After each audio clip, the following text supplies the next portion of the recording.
Puji Tuhan, puji Tuhan. Shalom, selamat malam saudara-saudara. Salam berjumpa dalam kasih-Nya Tuhan Yesus Kristus. Senang sekali saya bisa menjumpai saudara-saudara pada malam hari ini. Terima kasih untuk saudara-saudara yang sudah bergabung. Saudara-saudara yang sudah bergabung, saudara-saudara bisa tap-tap layar maupun juga bisa bagikan live ibadah pada malam hari ini sehingga lebih banyak orang lagi yang bisa mengikuti dan mereka bisa diberkati dengan ibadah pada malam hari ini. Malam hari ini sesuatu yang istimewa karena saya ingin kembali menyampaikan firman Tuhan yang berkaitan tentang kemanusiaan dan keilahian daripada Yesus Kristus. Kurang lebih 4 hari yang lalu atau 3 hari yang lalu saya berdebat dengan Ustadz Suma, saudara-saudara, itu dari jam 8 malam sampai jam 2 pagi. Saudara yang belum nonton diskusi debat saya dengan Ustadz Suma atau Bang Suma, saudara bisa nonton di YouTube saya, channel YouTube saya yakni Pastor Andre Saleh. Channel YouTube saya itu Pastor Andre Saleh. Bagaimana saya memuat semua yang saya diskusikan dengan Bang Suma, ya. Channel YouTube saya itu Pastor Andre Saleh. Bagaimana saya memuat semua yang saya diskusikan dengan Bang Suma, ya. TikTok dari Bang Suma, tapi ternyata dia belum live, saudara-saudara. Nah, saya live pada malam hari ini. Saya selain memberitakan firman, saya pun juga membuka kesempatan untuk saudara-saudara yang mau bertanya seputar iman Kristen, seputar Alkitab, ya, seputar ketuhanan, kemanusiaan dari Tuhan Yesus Kristus, sehingga saudara-saudara yang mungkin belum paham, saudara-saudara bisa dicerahkan dengan firman Tuhan yang akan saya sampaikan pada malam hari ini. Baik ya, saudara yang sudah bergabung, mari kita berdoa bersama untuk menerima firman Tuhan pada malam hari ini. Bapa di sorga, terima kasih untuk kebaikan Tuhan. Hamba sudah diberi waktu untuk kembali live, untuk memberitakan firman Tuhan pada malam hari ini. Hamba berdoa, biarlah pada malam hari ini kami semua sungguh-sungguh diberkati dengan firman Tuhan. Hamba berdoa biarlah tidak ada hati yang keras, dan setiap kami yang mungkin bingung dengan ayat-ayat firman Tuhan, kami bisa bertanya sehingga kami pun juga bisa mendapatkan jawaban yang tepat, supaya kami bertumbuh di dalam iman Kristen, bahkan kami tidak disesatkan. Urapi hamba-Mu, beri hikmat, marifat, urapan, kuasa daripada Tuhan untuk bisa menyeberangkan firman Tuhan. Di dalam nama Tuhan Yesus Kristus, hamba siap jadi berkat. Haleluya. Amin. Amin. Shalom, saudara-saudara yang sudah bergabung. Baik, malam hari ini saya akan bicara firman Tuhan dari Ibrani pasalnya yang pertama, ayat 1 sampai ayatnya yang keempat. Saudara-saudara, Ibrani pasalnya yang pertama, ayat 1 atau ayat pertama sampai ayatnya yang keempat. Allah berfirman dengan perantaraan anaknya. Setelah pada zaman dahulu Allah berulang kali dan dalam pelbagai cara berbicara kepada nenek moyang kita dengan perantaraan nabi-nabi. Maka pada zaman akhir ini ia telah berbicara kepada kita dengan perantaraan anaknya, yang telah ia tetapkan sebagai yang berhak menerima segala yang ada. Oleh dia Allah telah menjadikan alam semesta. Ia adalah cahaya kemuliaan dan gambar wujud Allah, dan menopang segala yang ada dengan firman-Nya, yang penuh kekuasaan. Dan setelah ia selesai mengadakan penyucian dosa, ia duduk di sebelah kanan yang maha kuasa, maha besar di tempat yang tinggi, jauh lebih tinggi daripada malaikat-malaikat, sama seperti nama yang dikaruniakan kepadanya, jauh lebih indah daripada nama mereka. Amin untuk pembacaan firman Tuhan. Berbahagialah, diberkatilah, bersukacitalah saya dan saudara yang mendengarkan firman Tuhan, kemudian mau menyimpan dan mau melakukan dalam kehidupan kita. Saudara, saya ucapkan shalom untuk kita semua. Saudara yang sudah bergabung, saudara bisa ketik di kolom komentar shalom, shalom, shalom, atau puji Tuhan atau selamat malam atau apapun, saudara bisa ketik sehingga ada respon balik dari saudara-saudara dan saya bisa tambah semangat untuk menyampaikan firman Tuhan. Kalau saudara ada pertanyaan, saudara bisa ketik di kolom komentar. Sambil khotbah saya akan menjawab pertanyaan daripada saudara-saudara ya. Jadi kemarin saya itu berdebat dengan Bang Suma ya.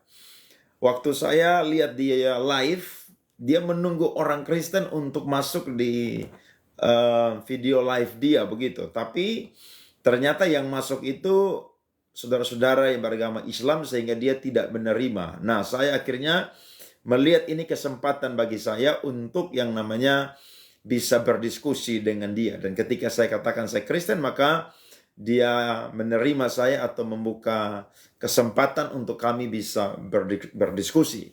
Dan yang kemarin menjadi topik diskusi adalah itu tentang monoteisme daripada Allahnya Abraham atau Allah yang disembah oleh Abraham. Itu adalah Allah yang Esa atau Allah yang benar-benar Allah, bukan Allah yang dipercayai oleh orang Kristen yang katanya adalah hanya manusia biasa atau Yesus adalah manusia biasa. Nah, saudara-saudara, apapun yang menjadi perkataan kita, apapun yang menjadi konsep iman Kristen kita, semuanya itu harus didasari atau yang menjadi acuannya adalah Alkitab.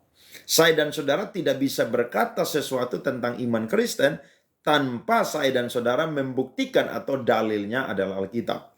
Dan kemarin saudara-saudara saya menyampaikan kepada Bang Suma bahwa Yesus itu bukan sekedar hanya manusia. Ketika dia menjadi manusia, maka dia menambahkan kodrat manusia itu ke dalam kodrat keilahiannya. Sehingga ketika dia menjadi manusia, bukan berarti keilahiannya itu hilang atau keilahiannya itu berkurang. Tidak. Tetapi ketika Yesus itu menambahkan kodrat manusianya, maka justru dia itu sedang menjalankan misi daripada Allah, sehingga dia harus turun jadi manusia dan dia harus menyelamatkan manusia. Kemarin saya kasih ayat yang sangat memperkuat apa yang saya jelaskan kepada Bang Suma, yakni dari Ibrani pasal 2 ayat 14, saudara-saudara. Karena anak-anak itu adalah anak-anak dari darah dan daging, maka ia juga menjadi sama dengan mereka dan mendapat bagian dalam keadaan mereka, supaya oleh kematiannya ia memusnahkan dia, yaitu iblis yang berkuasa atas maut. Jadi Tuhan mau menyelamatkan manusia, maka Tuhan itu harus menjadi manusia. Dia Allah yang tidak terbatas, untuk sementara waktu dia menjadi terbatas. Sehingga kalau saya dan saudara baca di Ibrani pasal yang kedua, judulnya adalah Yesus seketika lebih rendah daripada malaikat-malaikat. Sementara di pasal yang pertama, ayat yang kelima itu judulnya adalah anak Allah lebih tinggi daripada malaikat-malaikat. Ini bertemakan sesuatu yang luar biasa. Kenapa? Karena penulis Ibrani sedang menunjukkan keunggulan daripada Kristus. Dia adalah Allah dan dia pun juga adalah manusia. Kedua yang menjadi identitas daripada Yesus ini adalah sesuatu yang sangat-sangat luar biasa.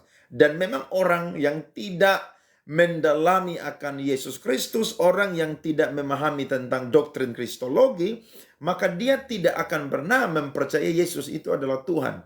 Yesus itu hanyalah utusan. Sementara Alkitab menyatakan dengan jelas bahwa dia sendiri juga adalah Tuhan. Sebelum dunia ini dijadikan, dia sudah ada. Yohanes pasal 8 ayat yang ke-58, sebelum Abraham ada, Yesus sudah ada. Jadi waktu kemarin saya bertanya kepada Abraham, siapa yang dikatakan Yesus itu sebelum Abraham ada, dia sudah ada. Itu dimaksud adalah diri dia sendiri. Jadi sebelum Abraham ada, Yesus itu sudah ada. Karena dia adalah Alfa dan Omega. Dia adalah salah satu pribadi dari Tritunggal yang menciptakan langit dan bumi. Dia sendiri adalah Yahweh. Kemarin saya memberikan kepada Bang Suma itu perkataan-perkataan yang dicatat dalam Injil Yohanes, yakni aku adalah, akulah, yakni dalam bahasa Yunaninya adalah ego eimi. Ya, itu adalah merujuk kepada atribut-atribut daripada Yahweh. Nah, Yesus sendiri adalah Elohim, salah satu pribadi daripada Allah yang menciptakan langit dan bumi. dicatat di dalam Kejadian pasal 1 ayatnya yang pertama. Jadi kemarin saudara, itu sesuatu yang sangat seru. Kemarin saya udah ngantuk, tapi Bang Suma mau terus, tapi saya berkata saya sudah ngantuk, jadi nanti saja besok, begitu saudara-saudara. Kemudian kemarin yang menjadi topik pembicaraan kami adalah tentang Immanuel. Kalau saudara belum ngantuk, jadi nanti saja besok, begitu saudara-saudara. Kemudian kemarin yang menjadi topik pembicaraan kami adalah tentang Immanuel. Kalau saudara belum nonton di channel YouTube saya, saudara bisa nonton nanti Pastor Andre Saleh. Di situ Bang Suma menjelaskan bahwa Immanuel yang dimaksud dalam Yesaya 7 ayat 14 dan Matius pasal 1 ayat 23 itu adalah Raja Hizkia, bukan Tuhan Yesus Kristus. Maka saya berkata kepada dia, kalau Matius 1 ayat 23 menyatakan bahwa itu adalah Hizkia, maka itu sesuatu yang bertabrakan dengan iman Kristen. Karena iman Kristen tidak mempercayai reinkarnasi atau kehidupan yang mengalami kehidupan yang kedua kali. Sementara kekristenan itu mempercayai inkarnasi. Nah, dia memakai kalimat telah. Telah itu artinya sesuatu yang sudah terjadi. Saya jelaskan kepada dia kemarin bahwa kalau kita membaca nubuatan di dalam Alkitab, maka ada nubuatan yang bersifat dekat dan nubuatan yang bersifat jauh. Nubuatan yang bersifat dekat adalah sesuatu yang dikatakan oleh seorang nabi. Karena Tuhan yang menyampaikan perkataan atau kehendaknya lewat nabi itu, maka yang dia sampaikan itu langsung segera terjadi. Tapi juga ada nubuatan yang bersifat lama atau jauh baru terjadi. Sehingga ketika Yesaya bernubuat, maka 700 tahun kemudianlah baru nubuatan itu tergenapi. Jadi saya berkata kepada Suma bahwa kalau itu ada Raja Hizkia, maka itu sesuatu yang tidak menjadi kepercayaan iman Kristen. Karena iman Kristen tidak mempercayai reinkarnasi. Iman Kristen itu mempercayai inkarnasi. Ya, jadi kemarin seru saudara-saudara. Memang orang-orang yang bingung tentang iman Kristen, tentang Alkitab, tentang Yesus Kristus, saya dan saudara perlu menjelaskan. Ya, sehingga iman Kristen itu adalah iman yang tidak hanya berkata, yang penting. Tidak saudara-saudara. Bagi saya iman Kristen adalah sesuatu yang sangat logik dan sangat objektif. Kenapa? Karena iman Kristen itu dikuatkan bukan hanya dengan fakta-fakta teologis, tapi iman Kristen itu dikuatkan dengan fakta-fakta historis. Kalau saudara baca tentang para penulis-penulis sejarawan sekuler yang ada di abad mula-mula, maka saudara akan menemukan bahwa orang-orang yang bukan Kristen, bahkan sejarawan-sejarawan Yahudi yang sekuler, mereka pun juga menuliskan fakta historis tentang Yesus Kristus. Ya, seorang yang bernama Cornelius Tacitus, ya, dia adalah orang yang menuliskan kurang lebih pada abad yang ke-90, bagaimana dia berkata bahwa Yesus itu adalah Tuhan. Bagaimana ada seorang Yahudi yang bernama Flavius Josephus, dia mencatat bahwa Yesus itu bukan manusia biasa, tapi dia adalah Tuhan. Ya, bahkan ada begitu banyak sejarawan-sejarawan, Plinius Muda. Saudara kalau dengar nama itu, saudara akan menemukan ya, bagaimana begitu banyak sejarawan-sejarawan yang mencatat tentang ketuhanan daripada Tuhan Yesus Kristus. Jadi saya dan saudara perlu untuk mempelajari firman Tuhan dengan benar, dengan teliti, dengan tekun, supaya saya dan saudara jangan mudah disesatkan. Ya, saya sangat-sangat kasihan dan miris saudara. Kenapa? Karena kalau saya lihat media sosial hari-hari ini, ada banyak orang yang meninggalkan iman Kristen mereka. Ya, ada banyak orang yang meninggalkan kepercayaan mereka kepada Tuhan Yesus. Saya memberikan tanggapan di YouTube saya tentang orang-orang yang berpindah menjadi agama lain, kemudian mereka itu mengatakan hal-hal yang tidak alkitabiah. Maka saya itu angkat bicara, saya berkata dengan data-data Alkitab, sehingga jangan lagi ada banyak orang yang meninggalkan iman Kristen. Saudara, kalau tinggalkan Yesus Kristus, saudara tidak akan mendapat tempat di dalam kerajaan sorga. Ya, orang yang meninggalkan iman Kristen, meninggalkan Yesus, dia tidak akan mendapat tempat di dalam kerajaan sorga. Makanya sesulit apapun hidup kita, seberat apapun tekanan hidup kita, ya, walaupun hari ini saya dan saudara tidak mengerti tapi saya dan saudara tidak boleh meninggalkan Tuhan Yesus Kristus. Tidak boleh. Kenapa? Karena Dia sangat mengasihi saya dan saudara. Ya, ketika kita masih berdosa, Dia sudah mati bagi saya dan saudara. Ya, Alkitab jelas, saudara-saudara. Ya, nanti saya akan live, saya lebih banyak akan bicara tentang ajaran-ajaran Kristen, ya, supaya saya dan saudara dikuatkan, ya. Hari ini ada banyak pendeta yang mulai jarang, atau mimbar-mimbar gereja itu tidak lagi mengkhotbahkan khotbah-khotbah yang teologis, khotbah-khotbah yang biblika, ya, khotbah-khotbah yang mengandung pengajaran yang baik untuk iman Kristen, hanya bersifat hal-hal moral dan lain sebagainya. Itu sesuatu yang tidak selalu salah. Tapi saya dan saudara belajar bahwa kekristenan hanya akan kuat ketika seseorang punya fondasi kebenaran yang kuat. Itu yang membuat kekristenan kuat. Karena orang tidak akan kuat dengan mujizat, dengan kesembuhan, dengan berkat yang dia dapatkan. Tetapi orang Kristen akan kuat ketika dia punya kebenaran, dia punya ajaran, dia punya dogma, dia punya doktrin itu yang menguatkan iman kepercayaannya. Jadi ini sesuatu yang luar biasa, ya. Baik, saya masuk kepada firman Tuhan yang tadi kita sudah baca. Ya, penulis Ibrani ini sedang memberikan data kepada orang-orang percaya pada waktu itu maupun juga kita orang-orang Kristen, ya. Bagaimana Yesus Kristus adalah puncak dari pewahyuan bagi orang percaya atau orang Kristen. Atau Yesus adalah puncak dari pewahyuan di dalam perjanjian baru. Kalau kita baca di dalam perjanjian lama, maka Musa adalah puncak dari pewahyuan di dalam perjanjian lama. Sedangkan Tuhan Yesus itu adalah puncak dari yang namanya kekristenan atau pewahyuan di akhir zaman ini. Sehingga saya dan saudara membaca dengan jelas ayat yang kedua berkata bahwa maka pada zaman akhir ini Ia telah berbicara kepada kita dengan perantaraan anaknya. Saudara, Yesus Kristus tidak akan pernah berbicara kepada kita kalau Dia tidak mendapatkan pesan daripada Bapanya. Karena Dia dan Bapa adalah satu, maka Yesus tidak akan pernah bisa bekerja seorang diri. Nah, ini yang kadang-kadang membuat orang-orang non-Kristen itu tidak mempercayai Yesus itu adalah Tuhan. Karena mereka melihat bahwa Yesus itu adalah orang yang menyampaikan firman daripada Allah atau Allah Bapa. Sehingga mereka tidak mempercayai. Ya, kemarin saya debat dengan Bang Suma, dia berkata bahwa firman itu, logos itu adalah ide, ya. Logos itu adalah hanya makhluk biasa. Jadi, saudara bisa lihat bahwa ternyata orang-orang meragukan ketuhanan daripada Tuhan Yesus Kristus. Padahal kalau saya dan saudara baca dalam Yohanes pasal 17 ayat yang ke-8, mari kita baca firman Tuhan ini. Yohanes pasal 17 ayatnya yang ke-8. Ya, saudara perhatikan firman Tuhan, saya baca untuk kita. Di situ ada kata firman, tapi berbeda ketika saya dan saudara membaca teks Yunaninya, ya.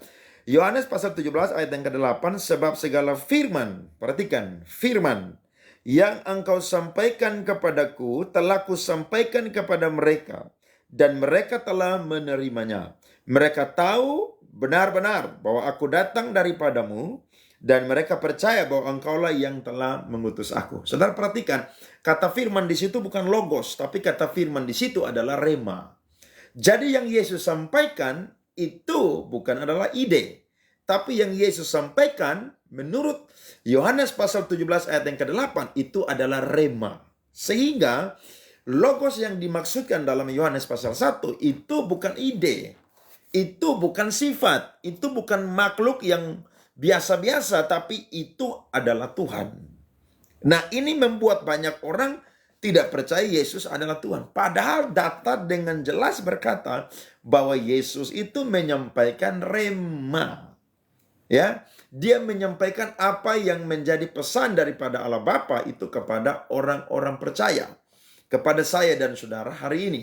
Jadi ketika kita baca firman Tuhan, maka apa yang Yesus sampaikan adalah sesuatu yang bersifat final. Ya, sehingga hari-hari ini kalau ada orang yang berkata dia mendapatkan pewahyuan baru, ya, itu sesuatu yang menurut saya, menurut Alkitab, itu sesuatu yang tidak Alkitabiah. Kenapa? Kalau saya dan saudara mendapatkan rema atau pesan firman Tuhan, maka saya dan saudara itu adalah seseorang yang sedang mendapatkan apa yang menjadi kehendak Tuhan. Tapi kalau saya dan saudara itu mendapatkan wahyu yang baru, itu sesuatu yang tidak alkitabiah. Sebab seperti yang saya katakan tadi di awal, puncak dari pewahyuan di akhir zaman bagi orang percaya, bagi orang Kristen, itu sesuatu yang tidak alkitabiah. Sebab seperti yang saya katakan tadi di awal, puncak dari pewahyuan di akhir zaman bagi orang percaya, bagi orang Kristen adalah kepada orang-orang yang mau percaya kepadanya. Jadi ini jelas bahwa Tuhan kita bukan hanya sekedar nabi, tapi Tuhan kita adalah Tuhan. Karena tidak mungkin seseorang menjadi alat yang dipakai oleh Tuhan yang menggenapi semua yang sudah Allah tetapkan. Muhammad sampaikan, Yesus sunat, Anda sunat tidak. Oke, ini pertanyaan yang bagus sekali. Ya, orang-orang Yahudi itu mengikuti ketetapan Tuhan. Ketetapan Tuhan itu dimulai tentang sunat itu pada waktu perjanjian Allah dengan Abraham. Ya, kalau tidak salah saudara-saudara, itu di dalam Kejadian pasalnya yang ke-16 ya.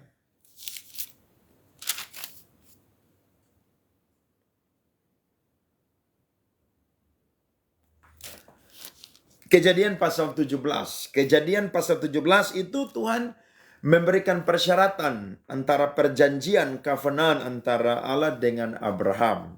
Ya, di situ jelas bahwa Tuhan akan memberikan persyaratan antara perjanjian covenant antara Allah dengan Abraham. Ya, di situ jelas bahwa Tuhan akan memberikan seorang anak kepada Abraham, dan dari anak itu lahir generasi-generasi yang diberkati Tuhan. Tetapi juga yang menjadi bagian daripada Abraham adalah menyunatkan anaknya Ishak. Dan itu menjadi sebuah ketetapan Tuhan, tradisi yang turun-temurun dilakukan sampai hari ini kepada orang Israel. Sementara di dalam kekristenan, alasan orang disunat atau tidak disunat itu hanyalah alasan tentang kesehatan, bukan alasan tentang memenuhi hukumnya Tuhan. Sebab ketika Kristus mati, maka dia sudah menggenapi hukum Taurat. Ya, Matius pasal yang ke-5 jelas mengatakan bahwa ketika Kristus hadir, maka dia itu menggenapi hukum Taurat. Menggenapi artinya bukan membatalkan, tapi lewat kematian Kristus, maka semua yang menjadi syarat keselamatan di dalam perjanjian lama itu sudah digenapi lewat Kristus, yang bukan hanya saja sebagai korban yang sempurna, tetapi dia pun juga adalah imam yang sempurna. Jadi sunat atau tidak bersunat itu tidak penting. Yang penting yang Tuhan mau itu adalah pertobatan. Ya, saya kasih saudara ayat ya. Saudara pasti bukan agama Kristen ya. Ya, saya coba kasih saudara ayat dari Galatia. Saudara coba baca firman Tuhan ini. Galatia pasal 5 ayatnya yang ke-6. Sebab bagi orang-orang yang ada di dalam Kristus Yesus, hal bersunat atau tidak bersunat tidak mempunyai sesuatu arti. Hanya iman yang bekerja oleh kasih. Ya, jadi jelas ya saudara, siapa tadi? Muhammad sampaikan, ini jelas. Jadi bagi orang Kristen yang paling penting itu sunat hati. Ya, kalau ada orang Kristen yang mau melakukan sunat secara lahiriah yang dengan alasan kesehatan, ya silakan saja. Karena dia mempercayai dan mungkin ada banyak orang yang sudah menyatakan bersaksi bahwa itu sesuatu yang baik. Tapi kalau bagi iman Kristen bukan hal lahiriah yang diutamakan atau yang dibersihkan, tetapi hal-hal batinia lah yang didahulukan. Ya, bahkan kalau saya dan saudara baca perjanjian baru, maka yang Tuhan tetapkan bukan lagi sunat tetapi baptisan. Sehingga orang-orang yang percaya itu perlu untuk yang namanya dibaptis. Kenapa? Karena baptisan adalah tanda pertobatan. Orang kalau bertobat dan belum dibaptis, maka dia belum bertobat. Sebab tanda dari orang bertobat adalah dibaptis. Dia mengakui dosanya dan dia percaya bahwa Yesus adalah satu-satunya Tuhan dan Juru Selamat. Ya, itu jawaban dari saya untuk saudara Muhammad Saubekan. Ya, saya lanjut kepada firman Tuhan. Nah, jelas bahwa Tuhan adalah pribadi, Yesus adalah pribadi yang menggenapi apa yang sudah disampaikan oleh Allah di dalam perjanjian lama dan itu digenapinya di dalam perjanjian baru. Jadi saya dan saudara betapa bersyukurnya bahwa kita adalah orang-orang yang beruntung. Kenapa? Karena saya dan saudara itu punya Tuhan yang bisa kita lihat, yang dekat dengan kita, dan kita justru bersyukur karena dia adalah Tuhan yang merasakan segala kelemahan-kelemahan kita. Ya, dia menyampaikan firman Tuhan ini secara langsung. Betapa beruntungnya Petrus dan orang-orang yang hidup pada zaman itu karena mereka melihat Tuhan secara kasat mata, saudara-saudara. Sedangkan kita hari ini, kita tidak melihat Kristus itu secara kasat mata. Tapi ada firman Tuhan yang sudah dinyatakan kepada kita. Sehingga kita memiliki Alkitab. Saudara tahu bahwa Allah itu atau Yesus Kristus itu dia hadir, dia menggenapi nubuatan-nubuatan tentang dia yang ada di dalam perjanjian lama itu kurang lebih ada 300 nubuatan. Ya, 300 nubuatan itu semuanya berbicara tentang yang dikatakan oleh para nabi itu tentang Kristus. Makanya ayat yang pertama tadi berkata, setelah pada zaman dahulu Allah berulang kali dan dalam berbagai cara berbicara kepada nenek moyang kita dengan perantaraan nabi-nabi. Saudara lihat, jadi yang bersaksi tentang Kristus memberitakan Injil dalam perjanjian lama itu adalah para nabi. Sedangkan dalam perjanjian baru adalah Yesus Kristus. Makanya kalau saudara jadi orang Kristen, saudara tidak boleh percaya kepada ada hamba Tuhan yang berkata dia mendapatkan pewahyuan yang baru. Tidak boleh, saudara. Kalau dia mendapatkan rema, mendapatkan pesan Tuhan, mendapatkan yang namanya apa yang menjadi kehendak Tuhan, maka itu sesuatu yang alkitabiah. Menurut Yohanes pasal 17 ayat yang ke-8. Tapi kalau ada hamba Tuhan yang berkata bahwa dia mendapatkan wahyu yang baru, ya, seperti hari-hari ini Kristen progresif, ya, yang diperkenalkan atau yang dibuat populer oleh Brian Siawarta, ya, saya tanggapi dia tuh kurang lebih 3 kali atau 4 kali ya ada di YouTube. Bahkan ada banyak pendeta yang menanggapi dia. Dan ada yang sudah berkata bahwa dia bukan Kristen. Karena ajaran Kristen bukan seperti demikian.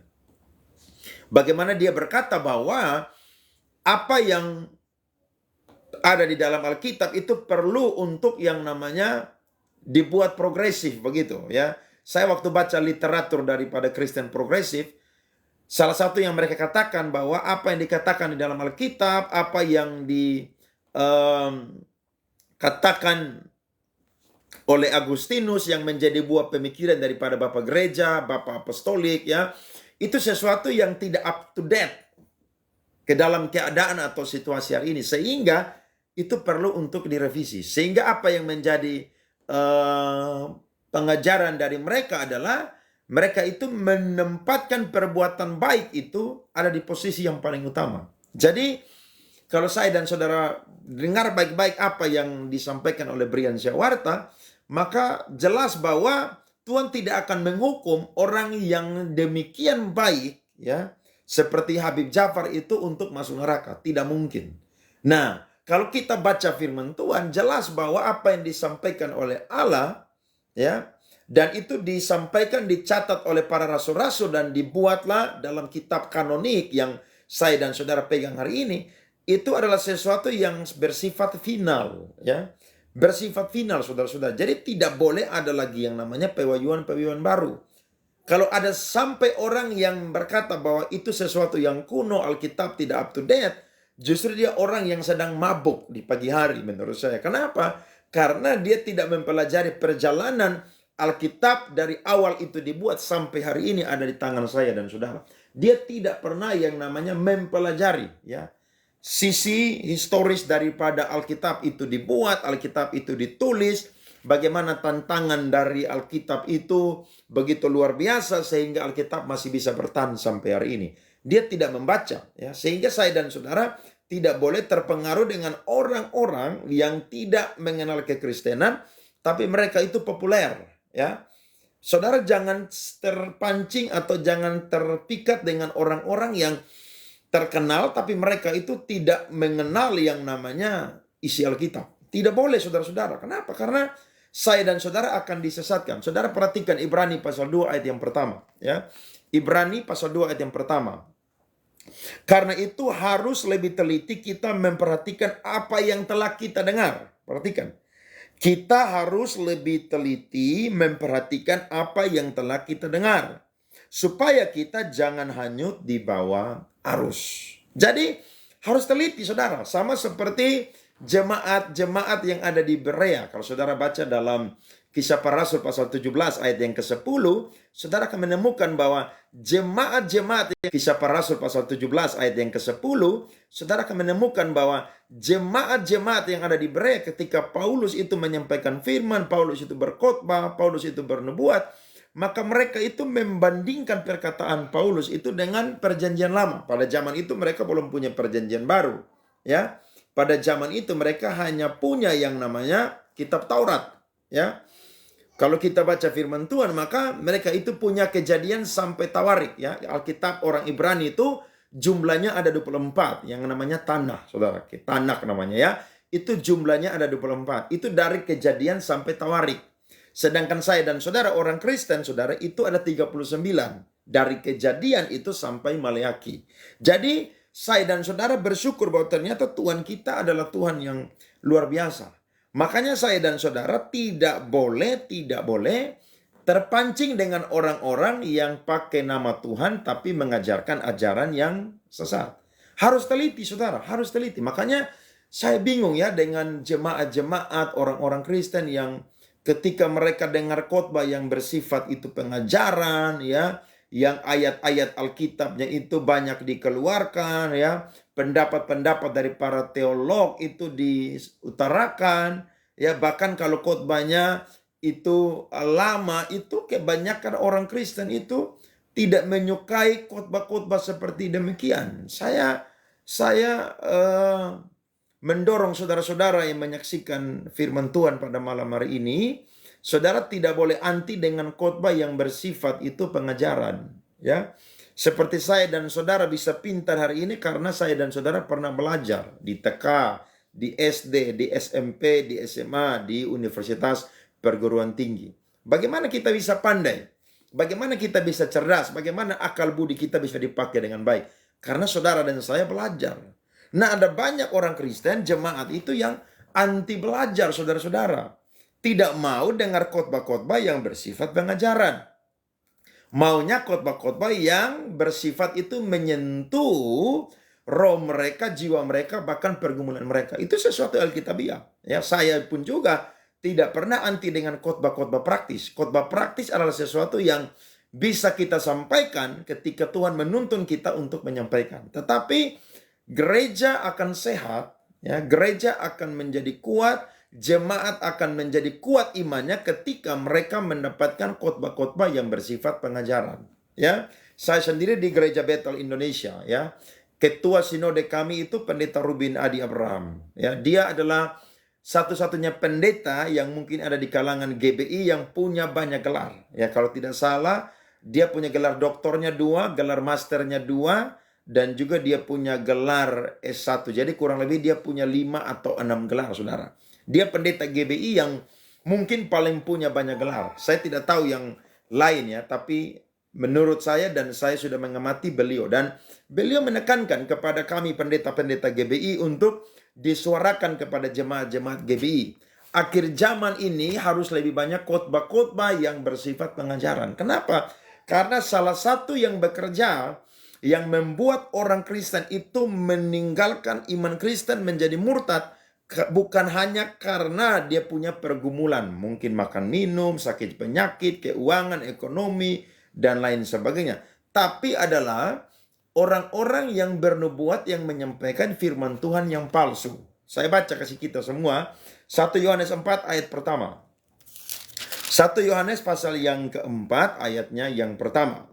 Saudara-saudaraku yang kekasih, janganlah percaya akan setiap roh. Ya, berarti saya dan saudara harus uji setiap roh.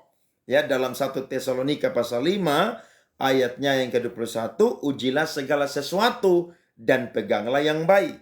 Tetapi ujilah roh-roh itu. Apakah mereka berasal dari Allah?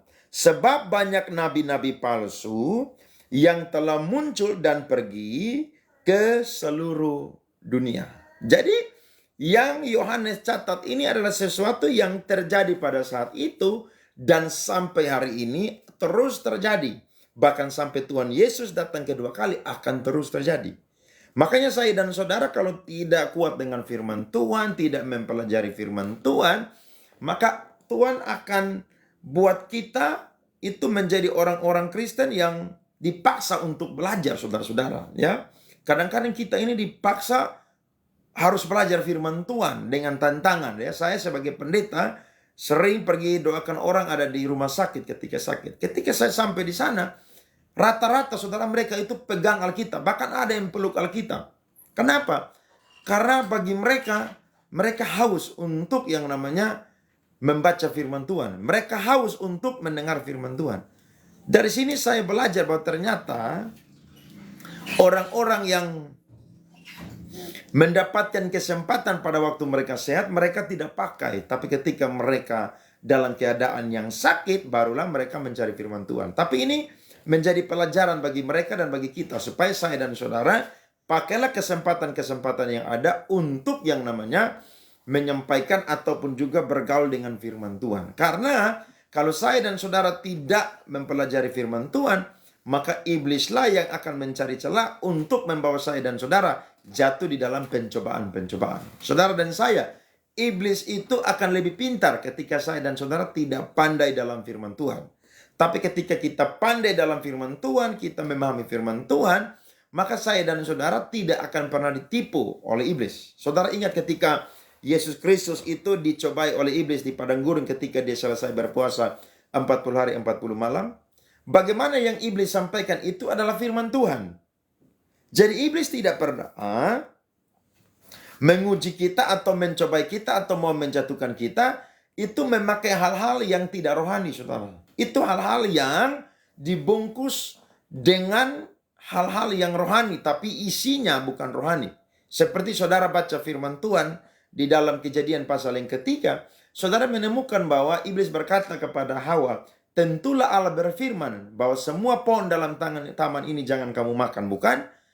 Justru Hawa berkata, tidak, semua pohon dalam taman ini boleh kami makan. Tapi pohon yang ada di tengah-tengah itu jangankan makan, rabasnya tidak boleh. Ketika kami makan, maka kami akan mati atau jatuh dalam dosa. Ya, dosa di situ adalah manusia akan jatuh di dalam yang namanya kematian rohani.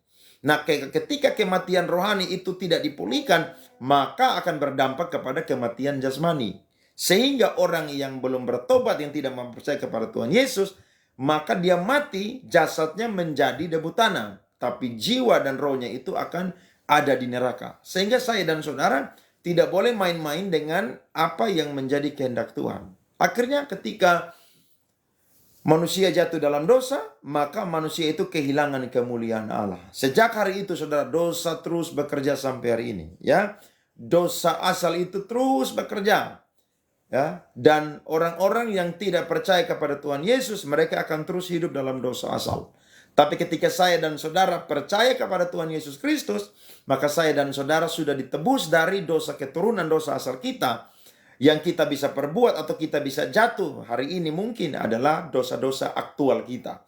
Atau dosa yang bersifat pribadi yang kita lakukan. Jadi saya dan saudara perlu untuk yang namanya mempelajari firman Tuhan. Karena ada banyak para penyesat-penyesat yang berkeliling ke seluruh dunia untuk menyuarakan kesesatan. Padahal kesesatan mereka itu seakan-akan rohani. Ya, saya beberapa bulan yang lalu itu khotbah di satu tempat, saudara-saudara. Dan ketika saya habis khotbah, ada orang-orang di ministry tersebut itu yang datang bertemu dengan saya dan mereka sharing dengan saya. Ya, saya khotbah itu hari lupa saudara, tapi itu 2-3 hari sebelumnya mereka itu ikut seminar begitu. Jadi ketika mereka ikut seminar, ternyata ada orang-orang dari luar kota Kupang, dari luar NTT yang datang dari daerah yang jauh, yang mengajarkan hal-hal yang sesat, saudara-saudara. Ya, waktu saya baca bukunya yang mereka kasih kepada saya, itu bukunya sangat banyak, saudara-saudara. Ternyata waktu saya mempelajari ajaran mereka, Yesus itu bukan Tuhan, tapi dia adalah Raja. Mengapa dia adalah Raja? Karena ketika dia lahir, dia itu diakui oleh orang-orang saudara-saudara, Majus, bahwa dia adalah raja yang telah lahir.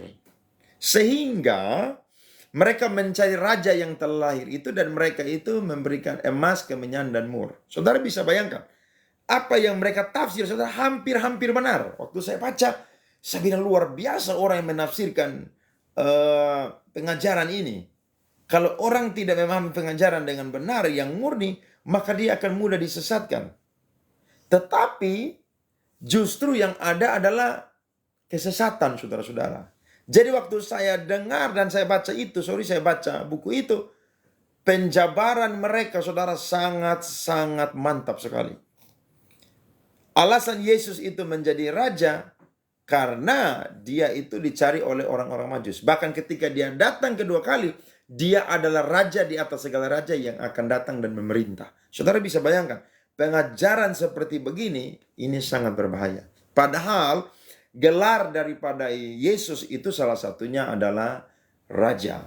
Selain imam besar yang sempurna, dia selain nabi yang besar, nabi yang sempurna, dia pun juga adalah Raja di atas segala raja. Tapi dengan gelar itu tidak meluputkan atau melepaskan ketuhanan daripada Tuhan Yesus atau keilahian daripada Tuhan Yesus, bahwa dia pun juga adalah Tuhan atau dia pun juga adalah Allah. Jadi saya dan saudara perhatikan apa yang benar-benar disampaikan oleh firman Tuhan. Ya, ini sesuatu yang penting bagi kita semua. Karena kalau tidak, saya dan saudara akan jadi orang-orang Kristen yang mudah disesatkan. Ya, baik.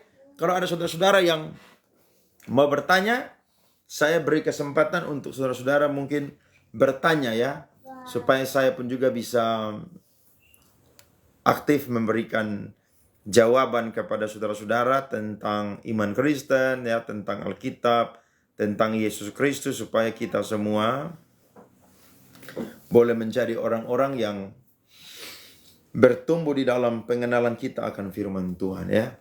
Saya live yang kurang lebih 4 hari yang lalu tuh ada banyak orang-orang yang bukan Kristen yang tanya saudara-saudara, dan itu bagus sekali pertanyaan mereka ya. Perkataan mereka itu sangat-sangat bagus, dan saya bersyukur bahwa ada orang-orang yang menentang Alkitab, menentang iman Kristen, dan mereka adalah orang-orang yang hari-hari ini gencar untuk yang namanya membawa ajaran mereka, sehingga ada banyak orang yang bisa-bisa terpengaruh dengan ajaran mereka ya. Tapi puji Tuhan, saya dan saudara tidak kekurangan hamba-hamba Tuhan yang khotbah di media sosial, sehingga ada banyak saya dan saudara yang dikuatkan dengan pengajaran-pengajaran firman Tuhan ya. Saya nanti cari waktu untuk saya bisa berdebat atau berdiskusi dengan Ustadz Suma atau Bang Suma ya.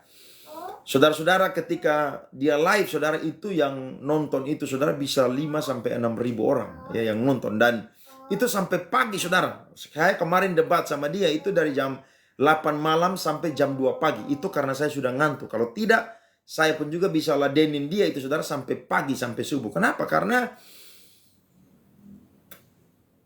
Alkitab itu diobrak-abrik. Alkitab itu dikatakan mencatat tentang Yesus itu hanya sebagai utusan, bukan sebagai nabi. Padahal Alkitab jelas mengatakan bahwa Yesus itu adalah Tuhan, dan isi daripada Alkitab ini adalah Tuhan itu sendiri. Jadi saya dan saudara melihat bahwa kekristenan hari-hari ini terus berkembang, tetapi pun juga Ada begitu banyak tantangan dari dalam, dari luar yang mencoba untuk menghambat kekristenan. Saya percaya kalau dari 12 murid Yesus itu sekarang menjadi 2,9 miliar orang Kristen di seluruh dunia, maka saya percaya hari ini pun juga ketika kita semangat untuk menginjil, membagikan firman Tuhan, maka ada begitu banyak orang yang akan percaya kepada Tuhan Yesus Kristus. Akan ada banyak orang yang menyerahkan diri mereka kepada Tuhan, ya.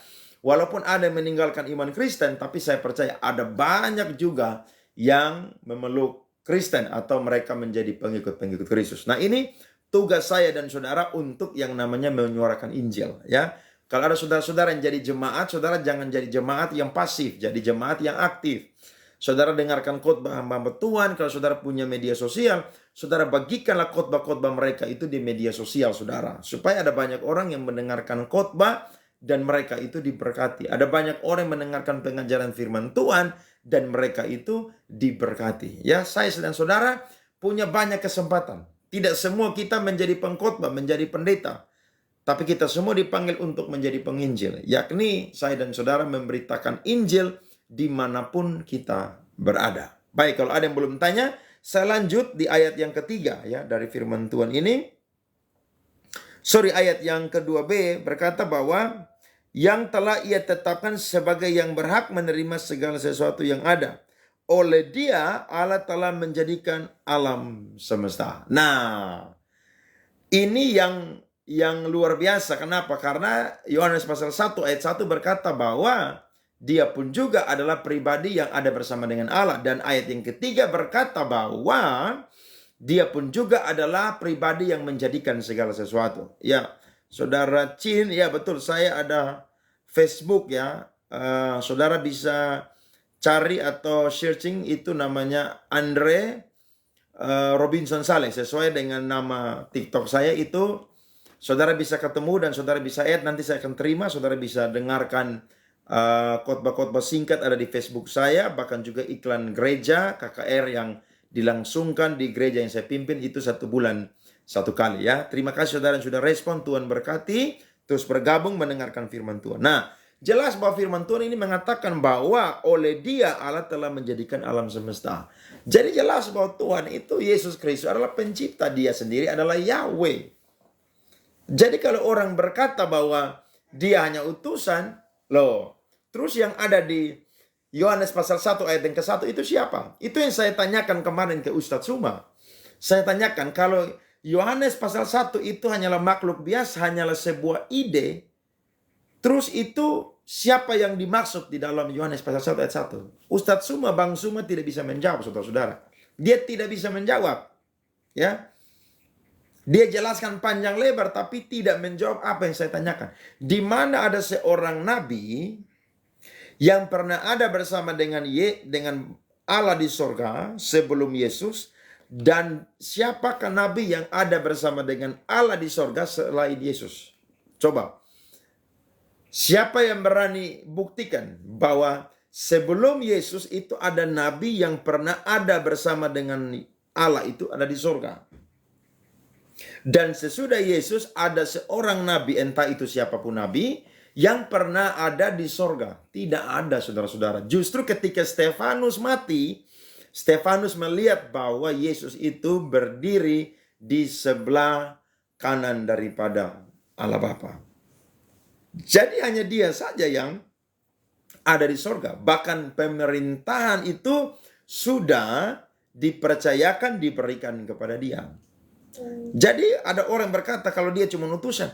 Terus Yohanes pasal 1 ayat 1 itu siapa? Kemudian Ibrani pasal 1 ayatnya yang kedua B itu siapa? Itu adalah Yesus. Sebab di ayat 2a berkata bahwa maka pada zaman akhir ia telah berbicara kepada kita dengan perantaraan anaknya. Yakni siapa? Yesus Kristus. Jadi dia adalah Tuhan. Dia adalah Tuhan, saudara-saudara. Ya. Jadi iman Kristen adalah iman yang logis. Kenapa? Iman yang bukan sembarangan, saudara-saudara, sembrono, saudara-saudara. Itu sesuatu yang menyesatkan, saudara-saudara. Ini dari siapa? Saudara Roy 2648. Bagaimana? Nabi Elia itu gimana, bro? Ya, Nabi Elia adalah nabi yang diutus oleh Tuhan. Tapi dia bukan Tuhan. Dia adalah utusan dari Tuhan. Ya, bahkan dia adalah nabi yang ditetapkan menjadi salah satu orang yang tidak mengalami kematian. Tapi dia sendiri pun juga adalah seorang nabi. Dia bukan memerintah di sorga. Dia ada di sorga. Yang memerintah di sorga adalah Yesus Kristus. Jadi, saudara mau pakai bukti apapun, saudara tidak akan menemukan satu bukti pun ada seorang nabi ya yang dikatakan hanya utusan yang pernah ada bersama dengan Allah di surga. Tidak pernah ada. Coba tunjukkan satu dalil pun. Dan saya akan tunjukkan ayat-ayat yang lain yang menjadi dalil yang menguatkan apa yang Alkitab katakan dan iman Kristen sampaikan. Ya, jadi saya dan saudara menjadi orang-orang Kristen yang tidak akan pernah dibingungkan, disesatkan. Kenapa? Karena jelas bahwa hanya Yesus saja, ya, hanya Yesus saja yang berasal dari sorga, yang datang dari sorga dan telah kembali ke sorga. Hanya dia saja, saudara. Tidak ada yang lain. Tidak ada yang lain. Ya, kenapa? Karena Yesus adalah pribadi yang memang adalah Allah. Ya, saya coba kasih saudara firman Tuhan. Yohanes pasal 3 ayat 31. Ya, Injil Yohanes ya. Saudara Roy, saudara bisa simak. Yohanes pasal 3 ayat 31. Siapa yang datang dari atas adalah di atas semuanya. Siapa yang berasal dari bumi termasuk pada bumi dan berkata-kata dalam bahasa bumi. Siapa yang datang dari sorga adalah di atas semuanya.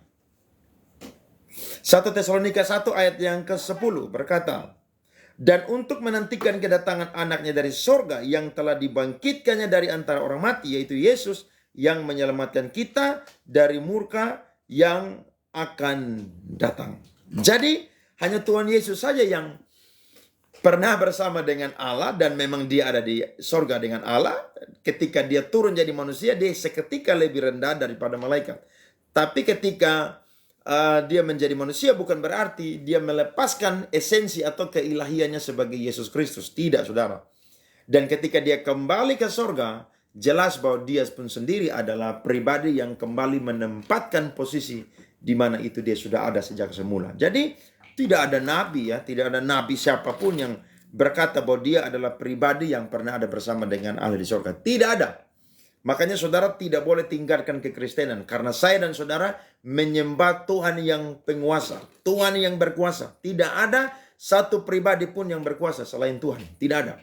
Hanya dia satu-satunya pribadi yang berkuasa. Makanya kalau ada orang tinggalkan kekristenan karena harta, karena jabatan, karena kekayaan, ya, karena pasangan yang cantik, yang tampan, ganteng.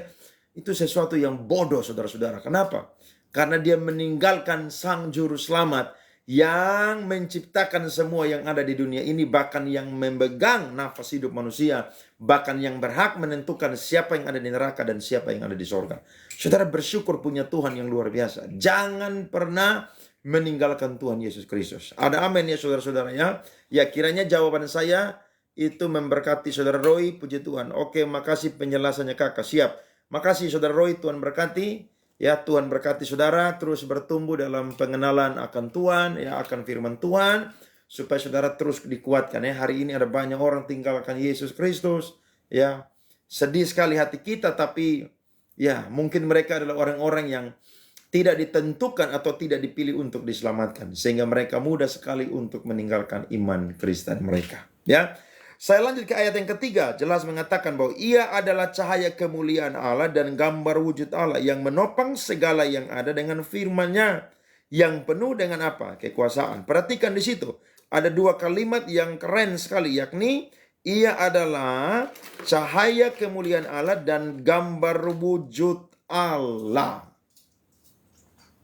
Saudara, ketika Rasul Paulus itu dekat dengan pintu gerbang Damsyik atau Damaskus, dia berjumpa dengan satu cahaya yang tidak dia tahan untuk melihatnya. Sehingga dia rebah ke tanah, saudara, dan dia itu berkata-kata dengan Allah. Ternyata selama dia belum berjumpa dengan Kristus di Damsyik, dia adalah orang yang bukan menganiaya orang Kristen, tidak. Dia adalah orang yang menganiaya Kristus karena Kristus dan orang percaya itu adalah satu. Yohanes pasalnya yang ke-15, perumpamaan tentang pokok anggur, ya. Yohanes 15 ayatnya yang ke-5. Saudara bisa baca di situ. Jelas bahwa ketika Paulus menganiaya orang Kristen, maka dia sedang menganiaya Yesus Kristus. Tidak heran Tuhan punya rencana dalam kehidupannya sehingga Tuhan tangkap dia dan akhirnya dia bertobat. Dia menjadi rasul yang luar biasa, kurang lebih dia menulis 14, saudara, itu surat-surat Alkitab yang ada dalam perjanjian baru. Betapa luar biasanya orang ini, saudara, karena dia sangat-sangat saudara, bermutu, sangat menjadi orang-orang yang dipakai oleh Tuhan yang menjalankan misi Allah dengan luar biasa. Itu Paulus dipakai Tuhan dengan luar biasa. Nah, di sini menggambarkan bahwa Paulus itu berjumpa dengan satu cahaya, dan cahaya itu adalah Yesus Kristus itu sendiri. Jadi saudara bisa lihat, Tuhan akan menjumpai orang-orang yang akan dia selamatkan dan dia pakai itu dengan berbagai macam cara. Jadi jelas bahwa dalam perjanjian lama, ketika Musa itu berhadapan dengan Allah, dia melihat cahaya kemuliaan Allah. Itu sendiri pun juga adalah cahaya daripada Yesus Kristus. Cahaya daripada Allah. Sehingga Yesus Kristus pun juga telah ada di dalam perjanjian lama. Jelas sekali dikatakan di sini. Jadi betapa bersyukurnya orang-orang yang hari ini sudah bertobat. Ya, saya dan saudara tidak berjumpa dengan cahaya kemuliaan Allah, tapi kita berjumpa dengan firman-Nya. Sebab Alkitab mencatat bahwa dengan firman-Nya, kita baca firman Tuhan, Dia menopang segala sesuatu dengan firman-Nya yang penuh dengan kekuasaan. Apa itu firman di sini? Rema yang saya dan saudara dengarkan pada malam hari ini. Dengan firman-Nya, dengan perkataannya, berfirmanlah Allah, berfirmanlah Allah, berfirmanlah Allah. Bahkan puncak dari penciptaan daripada Allah Tritunggal, yakni manusia itu dijadikan, dibentuk dengan tangan Allah sendiri. Maka Allah berfirman dan menjadikan manusia itu serupa dan segambar dengan Allah. Tidak heran ketika iblis mau menjatuhkan manusia, iblis punya salah satu alasan yang terkuat, yakni dia merusak yang namanya gambar wujud Allah di dalam kehidupan manusia. Dia ingin merusak.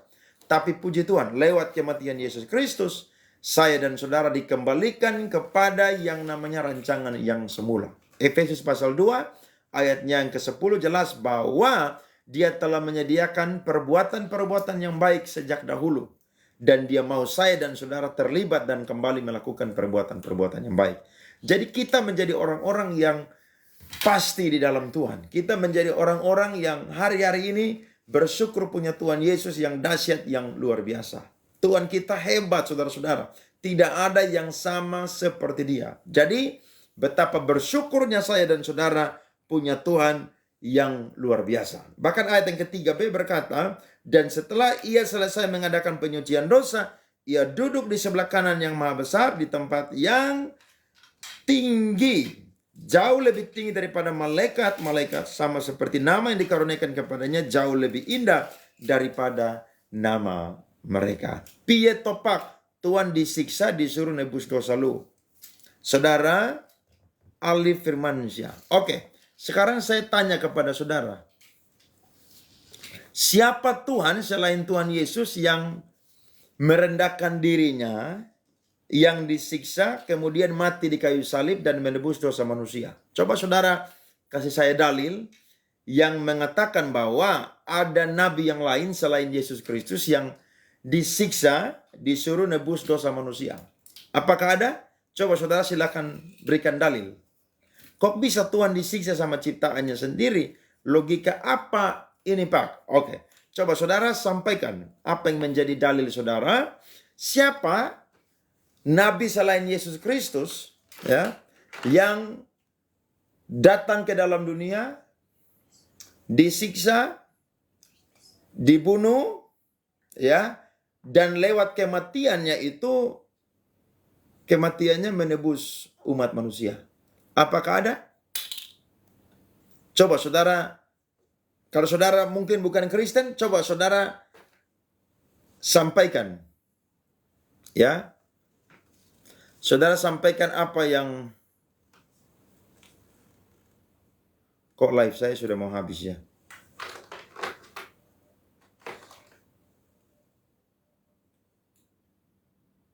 Yesus tidak pernah mati, Pak. Oke, terus kalau dia tidak mati apa?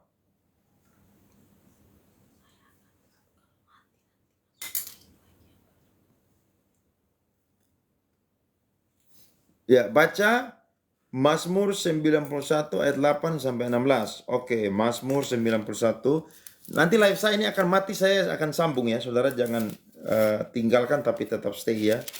Ini aturan TikTok saya ini belum dirubah 1 jam. Jadi ketika 1 jam maka dia akan mati. Mazmur 91 ayat 8 sampai 16. Engkau hanya menontonnya dengan matamu sendiri dan melihat pembalasan terhadap orang-orang fasik. Petaka